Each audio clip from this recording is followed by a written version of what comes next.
Bharat dollar को छोड़कर सोना क्यों खरीद रहा है? क्या आलमी मईशत एक बड़ी तब्दीली की तरफ जा रही है? जानते हैं इस वीडियो में। मेरा नाम है सतार किंगरानी और आप चैनल पे नए हो तो चैनल को जरूर सब्सक्राइब कीजिएगा। आप चलते हैं अपने मौजू की तरफ। दोस्तों, आज हम बात करेंगे एक ऐसे इशू पर जो आलमी सतह पर हलचल मचा रहा है। भारत तेजी से अमेरिकी डॉलर से हाथ खींच रहा है और अपनी तवज्जो सोने और दीगर महफूज असासों की तरफ मोड़ रहा है। ये एक ऐसी तब्दीली है जो न सिर्फ भारत के लिए बल्कि पूरी दुनिया की मईशत के लिए बड़े असरात रखती है। तो क्या ये वाकई आलमी मईशत के एक नई दौर का आगाज है? चलें इसे तफसील से समझते हैं और वीडियो के आखिर तक बने रहें क्योंकि ये बहुत दिलचस्प होने वाली है। दोस्तों, आपने देखा होगा कि दुनिया भर के ममालिक अमेरिकी डॉलर के ज़खायर को कम कर रहे हैं। ख़ास तौर पर भारत, जो कई दहाइयों से अमेरिका का अहम इत्तेहादी रहा है, अब एक नया रास्ता अपना रहा है। ये रिपोर्ट्स के मुताबिक जून 2025 तक भारत के पास अमेरिकी डॉलर के ज़खायर 227 अरब डॉलर थे, जो कि गुज़श्ता साल 242 अरब डॉलर से कम है। ये फ़र्क शायद बहुत बड़ा ना लगे, लेकिन असल बात रुझान की है कि एक ऐसी सिमत है जो बहुत कुछ बताती है। भारत के इस इक़दाम को तन्हाई में नहीं देखना चाहिए।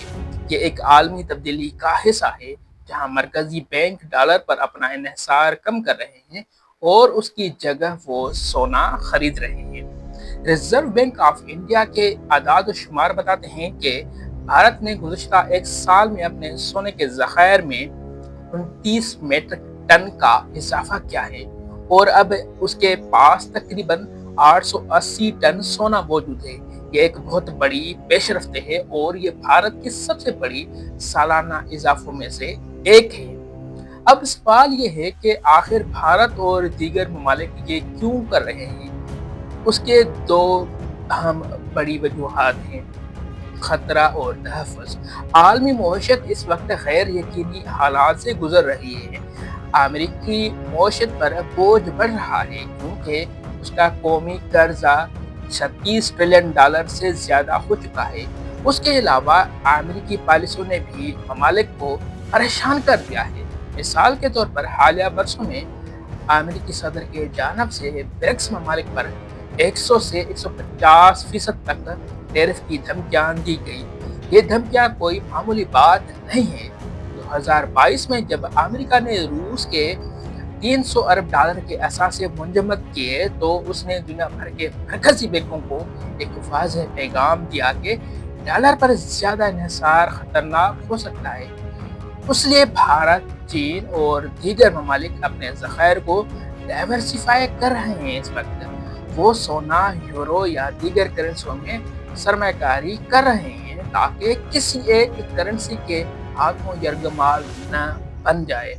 दोस्तों, ये समझना ज़रूरी है कि ये कोई अचानक फैसला नहीं आया। भारत के गैर मुल्की ज़र मुबादला के ज़खायर तकरीबन 690 अरब डॉलर हैं और वो अभी भी अमेरिकी डॉलर के सबसे बड़े सरमाकारों में से एक है। लेकिन वो अपनी पोर्टफोलियो को मुतवाज़न कर रहा है। ये एक ऐसी हिकमत अमली है जैसे आप अपनी सारी दौलत एक ही जगह नहीं रखते। अगर एक जगह डूब गई तो आपके पास दूसरा ऑप्शन होना चाहिए। भारत के अलावा चीन ने भी अपने अमेरिकी ट्रेजरी बॉन्ड्स को कम करके 757 अरब डॉलर कर दिया है। एक साल पहले 780 अरब डॉलर था। ये रुझान सिर्फ भारत और चीन तक महदूद नहीं बल्कि पोलैंड, सिंगापुर और आसियान ममालिक जैसे दीगर ममालिक को भी डॉलर से हटकर मुकामी करेंसियों और सोने की तरफ जा रहे हैं। न्यूयॉर्क फीड के आदाद शुमार बताते हैं कि गैर मुल्की मरकजी बैंकों के पास अमेरिकी ट्रेजरी बॉन्ड के मालियत 2.8 ट्रिलियन डॉलर तक गिर गए हैं, जो कि 2005 तक सबसे निचला लेवल है। और जो बात उसे और दिलचस्प बना रही है वो ये है कि ममालिक अपने पैसे को दोबारा अमेरिकी बॉन्ड्स में नहीं लगा रहे, वो उसे सोने, दीगर करेंसियों में डाल रहे हैं। اب یہ سب کچھ ہمیں کیا بتا رہا ہے؟ یہ کہ ڈالر کی وہ مضبوطی جو کبھی ناقابل تسخیر لگتی تھی، اب سوالوں کے گھیرے میں ہے۔ برسوں سے ڈالر عالمی تجارت اور مالیات کا بادشاہ رہا ہے کیونکہ یہ مستحکم تھا۔ اب امریکی قرضوں میں اضافہ، سیاسی تقسیم اور جارحانہ پالیسیوں نے اسے اعتماد کو متزلزل کر دیا ہے۔ مثال کے طور پر گزشتہ 2 سالوں میں ڈالر کی قیمت سونے کے مقابلے میں تقریباً 40% کم ہوئی ہے۔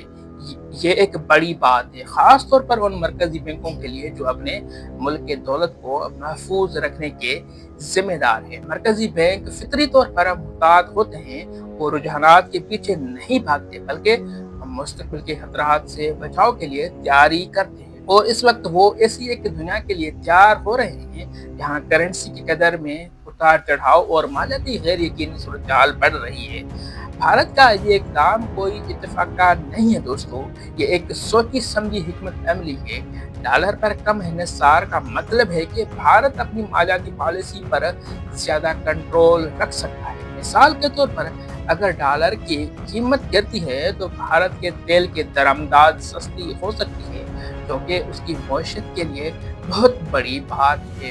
اس کے علاوہ سونا ایک محفوظ اثاثہ ہے جو غیر یقینی حالات میں استحکام دیتا ہے، لیکن یہ بات بھی یاد رکھنی چاہیے کہ بھارت مکمل طور پر ڈالر کو چھوڑ نہیں رہا، وہ صرف اپنے خطرے کو کم کر رہا ہے، جیسے کہ ایک ذہین سرمایہ کار اپنے پورٹ فولیو کو ڈائیورسیفائی کرتا ہے۔ اور یہ صرف بھارت کی بات نہیں ہے، چین، روس اور دیگر برکس ممالک بھی یہی کر رہے ہیں۔ برکس کا نیا ترقیاتی بینک NDB اس سلسلے میں ایک اہم کردار ادا کر رہا ہے۔ یہ بینک ترقی پذیر ممالک کو بغیر سیاسی شرائط کے قرض دیتا ہے، جو کہ IMF اور ورلڈ بینک سے بالکل مختلف ہے۔ دوستو، یہ ڈی ڈالرائزیشن کا رجحان نہ صرف معاشی ہے بلکہ جیو پولیٹیکل بھی ہے۔ یہ ممالک اپنی خود مختاری کو مضبوط کرنا چاہتے ہیں تاکہ وہ کسی ایک ملک کی پالیسیوں کے رحم و کرم پر نہ رہیں۔ مثال کے طور پر بھارت اور چین دونوں برکس کے اہم رکن ہیں اور وہ مقامی کرنسیوں میں تجارت کو فروغ دے رہے ہیں۔ اس وقت حال ہی میں بھارت اور روس نے روپے اور روبل میں تجارت بڑھانے پر اتفاق کیا ہے۔ اسی طرح چین یوان کو عالمی تجارت میں زیادہ استعمال کرنے کی کوشش کر رہا ہے۔ یہ سب کچھ ایک ایسی دنیا کی طرف اشارہ کرتا ہے جہاں ڈالر اکیلا راجا نہ رہے، اس کی مونوپولی نہ رہے۔ یہ ایک ملٹی لیٹرل معاشی نظام کا آغاز ہے جہاں مختلف کرنسیاں اور اثاثے ایک ساتھ اہمیت رکھیں۔ اب اگر ہم بھارت کے نظر سے دیکھیں تو یہ اس کے ایک سمارٹ چال نظر آ رہی ہے۔ بھارت کی معیشت تیزی سے بڑھ رہی ہے اور وہ عالمی سطح پر اپنا اثر رسوخ بڑھانا چاہتا ہے۔ 2026 میں برکس کی صدارت سنبھالے گا۔ بھارت گلوبل ساؤتھ کے ممالک کو متحد کرنے میں اہم کردار ادا کرے گا، لیکن اس کے ساتھ ساتھ وہ اپنی معاشی خود مختاری کو بھی مضبوط کر رہا ہے۔ سونے کے ذخائر بڑھانے اور ڈالر پر انحصار کم کرنے سے بھارت خود کو زیادہ لچکدار بنانا چاہتا ہے۔ یہ ایک ایسی کشتی تیار کرنے جیسا ہے جو کسی بھی طوفان کا مقابلہ کر سکے۔ تو دوستو، یہ سب کچھ ہمیں ایک بڑی تصویر دکھاتا ہے۔ عالمی معیشت ایک تاریخی موڑ پر ہے اس وقت۔ ڈالر کی بالادستی جو کبھی ناقابل تسخیر لگتی تھی، اب چیلنج ہو رہی ہے۔ یہ کوئی راتوں رات ہونے والی تبدیلی نہیں ہے، بلکہ ایک آہستہ اور مستقل عمل ہے۔ بھارت، چین اور دیگر ممالک اس تبدیلی کی قیادت کر رہے ہیں اور یہ صرف معاشی نہیں بلکہ سیاسی تبدیلی بھی ہے۔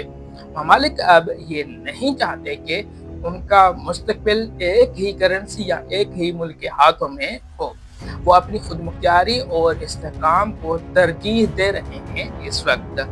آخر میں دوستو، یہ ویڈیو آپ کو کیسے لگی؟ اس وقت کے لیے یہی، ملتے ہیں کسی دوسری ویڈیو میں۔ اللہ حافظ۔